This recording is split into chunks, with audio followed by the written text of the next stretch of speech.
As she mentioned, I'm Jared. I'm the planning director for GOHS, and I'm going to talk about the problem ID. I'm going to talk about actually 3 sections and kind of show how they relate to each other and build on each other.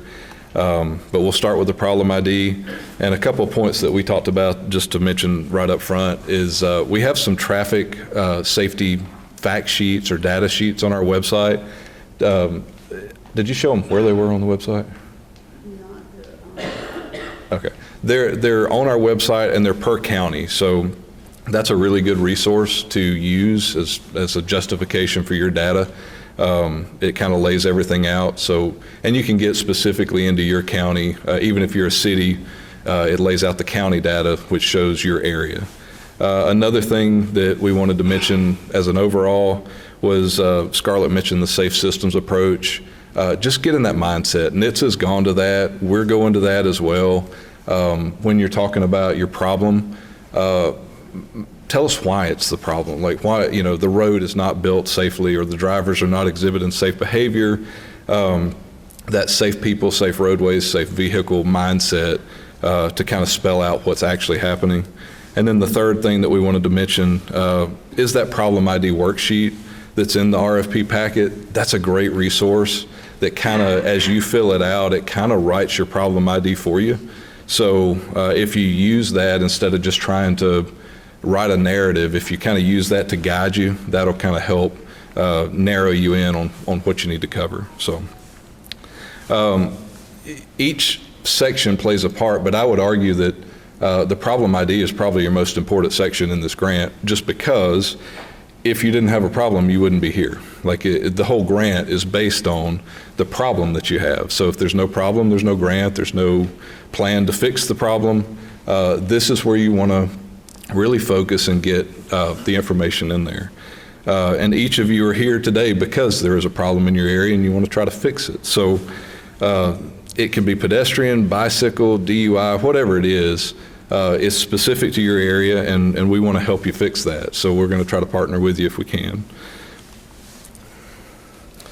The problem ID, when it's written well, tells a story about your area, and it includes,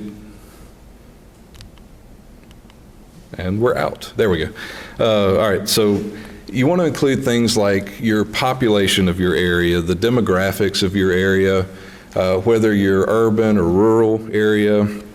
Talk about the roadways that go through there that are the problem. Not just the roadways, but why they're a problem, the structure of the road, the character of the road. You may have a long straightaway that people speed, and speed is your issue. Or you may have a curvy road where people are distracted and they leave the roadway and crash.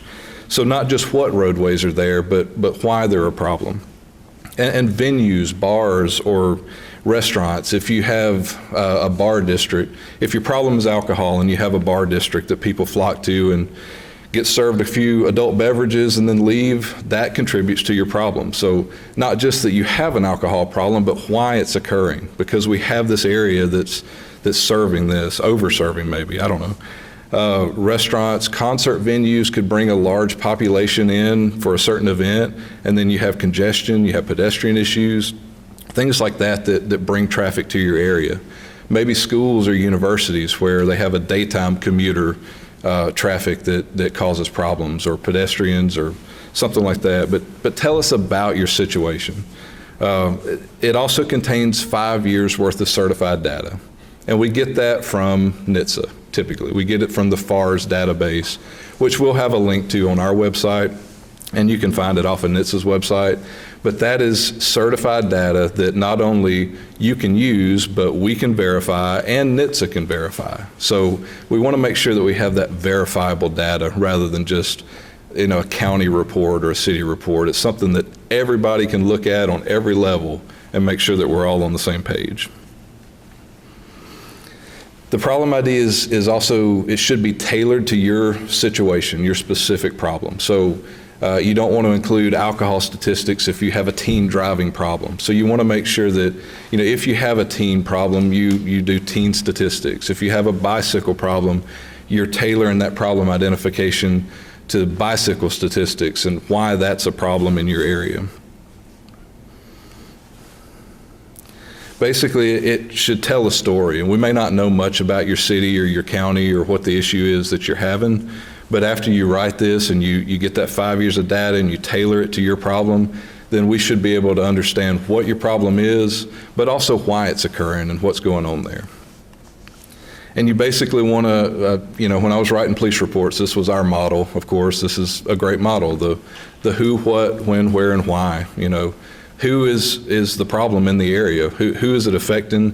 What are they doing? What's happening? And, when is it occurring? Is it a specific time of day? Where is it occurring? It could be an intersection. It could be a series of intersections. Say an I-20 is great, but that's a really long road. So we need to narrow it down to this is exactly where it's occurring. And why? Why are they occurring, and what time is it occurring? If it's a pedestrian problem, it could be poor lighting at night where they can't be seen. So those are the types of things that you tailor in. The other section related to problem identification would be the documentation attachment. And some of the documents that I think both Scarlett and Katie mentioned, the letters of support, the reference letters that you'll use, those county data fact sheets are great things to put in that documentation attachment because they support what you're describing, and they lay out why you need the grant and why there's a problem there.